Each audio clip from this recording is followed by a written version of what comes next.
Jeg ved ikke, hvorfor jeg klarer så meget, men det blev tid til marcipanbid. Og det Løs marcipanbid. nummer 7. Marcipan overtrukket med mælkechokolade.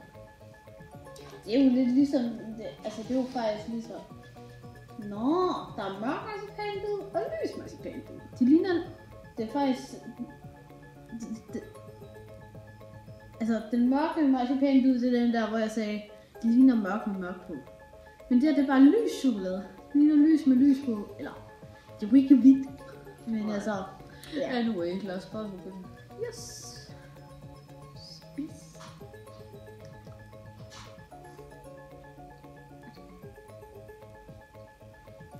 Marcipan. Pretty much bare det samme. Ja. Bare lys chokolade selvfølgelig.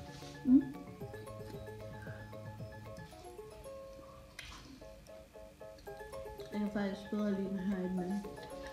Det kan jeg også. Marcipan og lys chokolade, der passer sgu da fisk godt sammen. Jeg synes også, marcipan den kommer mere frem, når det er lys chokolade end den grund.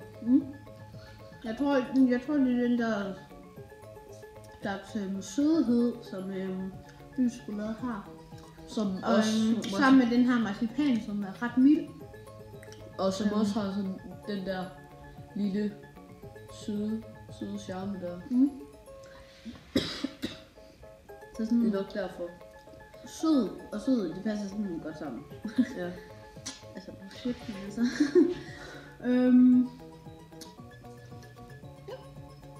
Lys marcipanbid. Marcipan lys chokolade. Ret simpelt. Ja. Også en god, det kunne også være konfekt til, når det bliver jul. Ja. Næste, det er blommet medalje. Endnu en medalje. En medalje. En medalje, ja. Den sidste, det var en nougat-medalje. Så nu er det blomme. Så nogenlunde sådan her ud. Mørk chokolade med lyse striber på. Se, det er meget. Med blomme. Ja. Det er en anden blomme i den her episode. Ja. Undertitlen, den passer meget godt til titlen. Altså, det minder ret meget om den. Den hedder blommemedalje. Og undertitlen, det er blomme i marcipan. Ja. Det er samme. Egentlig simpelt. Ja, Men, blomme i marcipan. men der er sådan halvmørkt, halvlyst chokolade og noget Ved du fint. hvad, jeg tror der med der, ja, det er faktisk sådan noget blomme, marcipan med sådan noget whisky noget. Jeg tror faktisk, der er sådan noget Sådan alkoholstil over det. et strejf af whisky eller et eller andet. Der er sådan noget alkohol over det. Når jeg sådan får mange, der kommer til at se der Anton Berg, så tror jeg sikkert, får en kommentar om, at det der med der, det er sådan noget med alkohol. Ja. Men hvis I også lige bare sådan reklamer for den video. Hvis I ikke har set den der Anton Berg der, så kan vi lige hen og se den. Den var ret god. Ja. Det var vores første video. Vi var ikke lige topklasse på det tidspunkt. Så ja. Jeg havde kort hår, lol. Hvad? Jeg havde kort hår, lol. Ja, han er i gang med at gro langt hår. Det skal heller ikke. Det er fint. Nå. 3, 2, 1 nu. Den har, altså det er virkelig blomme i marcipan. Det er ikke blomme marcipan, men det er sådan blomme med marcipan. Ligesom den der nougat marcipan. Bare blomme i stedet for. Ja, bare erstattet med blomme. Egentlig. Jeg er helt syg med fingre. Egentlig også vi har haft vores Anton Berg tasting. Jeg skal lige igennem den. Der havde vi også sådan noget med det her blomme syltetøj-agtigt noget i midten. Jeg tror faktisk, det er samme design. Altså ikke udenpå, men indeni. Jeg tror også, Anton Berg havde den der Ja. en firkant, som var en sjettedel af fyldet. Den øverste i midten. Ja. Det var godt pas. Det kan være, enten så er der sådan noget lidt kopieringsting, der foregår. Ellers så, så kan det være, at de samarbejder lidt. Ja. Ellers så er det bare helt random. Hvor det samme idéer. Fordi det er jo chokolade, der tænkes over. Jeg tænker nok på meget sammen. Sådan noget kokosbid og medalje. Medalje, det havde Anton Berg til gengæld ikke. Nej, det er så kreativt var de heller ikke. Jamen, altså medalje. Medalje, det er jo en flødeskumskage egentlig. Det er faktisk en flødeskumskage. Så altså, jeg tror... Ej, det er nok ikke derfor, men... Nå, videre! Det er den her Kong Yang. Kong Yang. Det er den her whisky. Marcipan med Kong Yang overtrukket med mælkechokolade. Så sådan nogle... Sorry, at vi ikke lige kan udtale det rigtigt, men... Det er sådan nogle franske udtalinger. Fransk? Ja, okay. Ja, det er fransk, det der. Ja, det er det jo nok. Der er mange dessertnavne som fransk. Hvis I ikke vidste det. Ligesom bananasplit. Nej, det er... Anyway. Lad os bare komme Yes. 3, 2,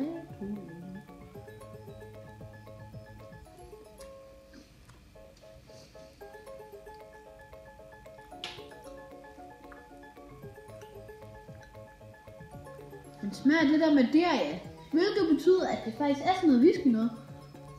Den smager det der Madeira. Ja, har samme farve. Hvis I kan huske. Har faktisk I må gerne spole tilbage i videoen og prøve at se farven. Hvordan, ja, det er sådan en slags mørk marcipan. Minder meget om hinanden. Ej, det kan man nok ikke helt se på videoen, fordi vi optager kun med det der standard iPad-kamera. Vi skal nok snart skaffe et ordentligt. Vi overgår bare lidt til os. Altså i vores Anton Berg og Bing Buselt, der har vi optaget med et Nikon-kamera, tror jeg. Men det er også fordi, at vi er alt udstyret op. Det er jo at have et kamera, når man har lys, altså 100.000 vis af lys og mikrofon og det hele.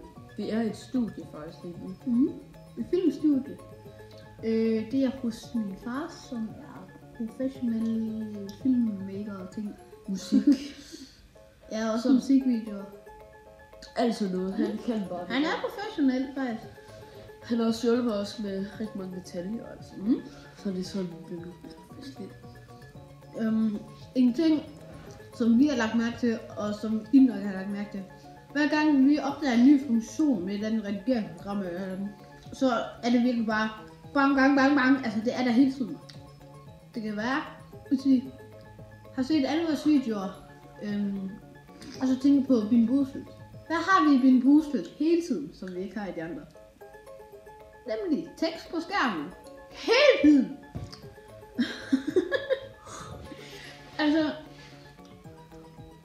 altså det der med de forskellige, med den dårlige og gode smag, og hvem der har fået hvad, altså det var jo fint nok. Men altså, der var sådan citater og sådan talebobler fra Bing Buselt-pakken og alt muligt. Makes no sense at all. Eller, altså det giver jo mening, men altså, ret meget af det. Ja, så det var faktisk den anden sidste. Allerede. Godt nok gå hurtigt. Hvis jeg ikke tager meget på højde, så tror det der faktisk var en karamel. Ja, karameltop. Mørk chokolade med karamelcreme. Det er ikke normal karamel, men det er heller ikke helt en cremet karamel. Det forstår jeg. Altså den der cream caramel. Nå. I don't know. IDK. Vi ses.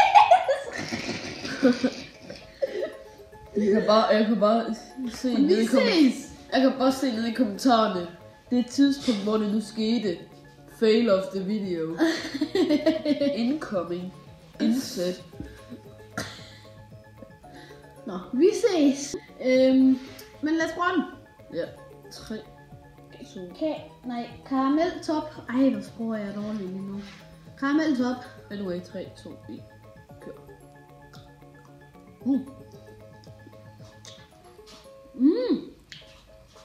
Det minder faktisk meget om. Det minder om den der... Hvad hedder den? Kakao, karamel fra for Anton Berg. Vi nævner Anton Berg hele tiden. Den var ligesom den anden, faktisk. Altså, i starten så tror jeg bare, det var sådan noget billigt noget, fordi altså, der var bare sådan en lille bakke, og så var Igen, god fyldig karamel. God chokolade. Ikke for mørk. Ikke for stærk. Tilpas. Fyldig karamel. There we go. Og så smager den fandme bare godt. Det er det vigtigste.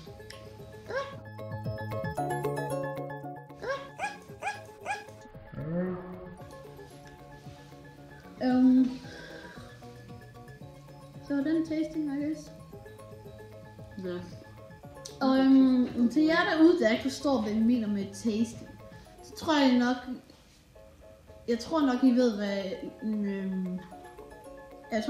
ved, hvad en taste test er. Men jeg synes bare, det er sådan et mærkeligt begreb på en eller anden måde. Ja. Altså, vi synes bare, tasting, det passer meget bedre til. Ja, fordi det er jo smagning. Sådan Og ikke sådan smagning. test, det jo kan jo være Test tøjtest, eller flyvemaskine-test. hattetest, Altså sådan... agurketest. Agurketest. Eller maskintest. Derfor synes vi, det ikke passer så godt. Ja. Tasting, Til smagen. smag. Altså, det er ligesom høretest, eller det er der jo nok, men altså, det er jo sådan en essens, man bruger sådan. Altså, høretest, det er jo sådan... Ja, altså, man kan jo være døv og blind, så det er jo nok sådan en test, man kan tage. Men man kan ikke være sådan man ikke kan smage noget. Eller, det kan man måske godt, altså, men altså, så er den bare, så er ens tunge bare ret svag. Den var ret god. Okay, så det var lige et review af den her Toms Bogø chokolade. Det er ligesom sådan en bog, du læser, og så en ø sådan midt ude i havet. Bogø. Hvis I ikke lige kunne høre det. Bogø chokolade. Den var sgu ikke alt for dårlig. Lad os sige, sådan overall æsken. Hvor god synes vi den er? Sådan i gennemsnit. 8,5 vil jeg sige. 8, ja. Godt. Ja. 8,5 for mig, og for Lukas 8. Ja. Så ja, det var et review for den. Den var... så ja. Ses næste video. Hej. Hej hej. Vi ses.